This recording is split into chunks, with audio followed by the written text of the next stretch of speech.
کروائے میرے نبی پاک صلی اللہ علیہ وسلم فرماتے ہیں ایک آدمی تھا، صحابہ ایک آدمی تھا، اس نے اونٹنی تیار کی، اونٹنی پر سامان رکھا، کھانے کا پینے کا زادرہ سامان، یوں سمجھ لیں جیسے لوگ حج عمرہ کرنے جاتے ہیں تو ایک تھیلا، اس میں پاسپورٹ بھی ہے، پیسے بھی ہیں، ٹکٹ بھی ہے، ہر شے اس کے اندر ہے، وہ تھیلا اس نے اونٹنی پہ باندھ دیا، ساری ضروریات کی چیزیں اس میں تھیں۔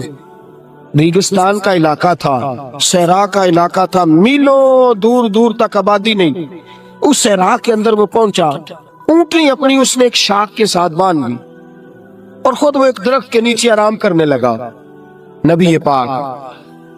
صلی اللہ تعالی علیہ وسلم فرماتے ہیں وہ سو گیا، اس کی آنکھ لگ گئی تو اونٹنی نہ، وہ چونکہ شاخ سے بندھی ہوئی تھی، وہ شاخ اس کی ٹوٹ گئی، اونٹنی نکل گئی۔ حضور فرماتے ہیں اس کی آنکھ کھل گئی،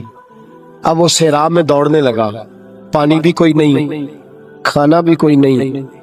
پینا بھی کوئی نہیں، پیسہ بھی کوئی نہیں، اور سب سے بڑی بات یہ ہے کہ صحرا سے نکلنے کا راستہ بھی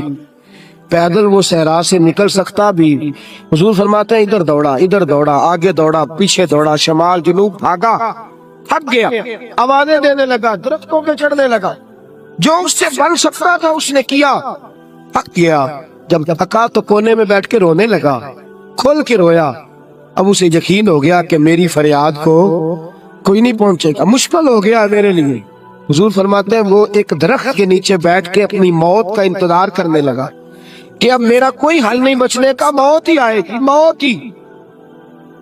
اچانک اس نے آنکھ کھولی تو اس کی اونٹنی اس کے سامنے کھڑی تھی، سامان بھی مل گیا، پیسے بھی مل گئے، کھانا بھی مل گیا، پانی بھی مل گیا، ہر چیز مل گئی۔ اللہ کے رسول فرماتے ہیں صحابہ بتاؤ اسے کتنی خوشی ہوگی، صحابہ بتاؤ اسے کتنی خوشی ہوگی۔ تو آج صحابی تولنے لگا، ناپنے لگا، بالآخر کہنے لگے حضور یہ تو وہی بتا سکتا ہے جس کو خوشی ہو رہی ہے، ہم تو اندازہ کر سکتے ہیں، پیمانہ رکھ سکتے ہیں، لیکن ہم اس کی خوشی تک پہنچ سکتے۔ میرے نبی کریم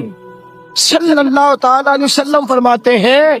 اور صحابہ اسے تو کچھ خوشی بھی نہیں ہوئی، کچھ بھی خوشی نہیں ہوئی جب رب کا گناہگار بندہ جو کبھی مسجد نہیں آیا، نے کبھی نماز نہیں پڑھی، جو کبھی اس کے حضور حاضر نہیں ہوا، اسے کبھی سجدے کی توفیق نہیں ملی، جس نے کبھی بسم اللہ شریف بھی نہیں پڑھی، فرمایا جب وہ آتا ہے نا پلٹ کے مسجد میں، مسجد نمازیوں سے کھچا کھچ بھری ہے، حاجیوں سے بھری ہوئی ہے، ساجدوں اور عابدوں سے بھری ہوئی ہے، لیکن جب وہ گناہگار آ کے سجدہ کرتا ہے تو فرمایا خدا کو اس صحرا میں پھنسے ہوئے اس مسافر سے بھی زیادہ خوشی حاصل ہوتی ہے، اللہ کو اس سے بھی زیادہ۔ اور کنز المال کی حدیث سنیں گے تو اور خوش ہو جائیں گے کہ توبہ کرنے والے کی خوشی کی۔ میرے نبی پاک صلی اللہ علیہ وسلم فرماتے ہیں ایک شخص تھا، دنیا داری کرتا تھا، بڑا مال، بڑی جائیدادیں، بڑا ڈیرا، بڑا کھانا پینا، بڑا آنا جانا لوگوں کا، بڑے پیسے۔ اچانک حالات کسی وجہ سے بدل گئے، کچھ ایسے معاملات ہو گئے کہ اس کا کاروبار ٹھپ ہو گیا، زمینیں بک گئیں، جائیدادیں اجڑ گئیں، کیونکہ وہ بھی اللہ کی نافرمانی میں مبتلا تھا تو ہر چیز ضائع ہو گئی۔ نبی پاک صلی اللہ علیہ وسلم فرماتے ہیں جب ہر چیز اس کی چلی گئی نا، وہ کبھی مسجد نہیں آیا تھا، بنی اسرائیل کا شخص تھا تو کبھی وہ اللہ تبارک و تعالیٰ کی بارگاہ میں حاضر نہیں ہوا۔ اب جب سب کچھ چلا گیا نا، کوئی وہ دوست سجن جو پہلے بڑے قریب تھے وہ آہستہ آہستہ پیچھے ہٹنے لگے، 2-4 دن تو ادھارے پیسے دیے، پھر اس کے بعد کہنے لگے کہ تو بھکاری ہو گیا ہے، بھکاری، وہ تیری آنکھ یا سنگ ملامت کی چبھن کون پہنچا ہے میرے درد کی گہرائی تک، دور شہرت میں تو یاروں نے کیا یاد بہت، ساتھ آیا نہ کوئی کوچہ رسوائی تک۔ اور میاں صاحب کہتے ہیں ساری عمر ہی آٹا گدہ ہے تے لکھا کیتے پیڑے، ان وقت آیا تے محمد بخشا کوئی نہیں ہو بیٹھا نیڑے، ساری عمر ہی آٹا گدہ میں لکھا کیتے پیڑے، اے وقت آیا تے محمد بخشا کوئی بھی نہیں بیٹھا نیڑے۔ میرے نبی پاک صلی اللہ تعالی وسلم فرماتے الجھ گیا، جب تھک گیا نا دنیا داروں کی طرف، رشتہ داروں کی طرف، یار دوستوں کی طرف، تو پھر جا کے مسجد یاد آئی، سجدہ کیا، کہنے لگا یا اللہ کوئی نہیں میرا تیرے سوا، اللہ میں نے دنیا دیکھ لیا ساری، تیرے سوا میرا کوئی نہیں۔ رب کریم نے فرشتوں کو بلایا، فرمایا ادھر آؤ، جاؤ میرا بندہ جیسے کہتا ہے ویسے ہی کر دو،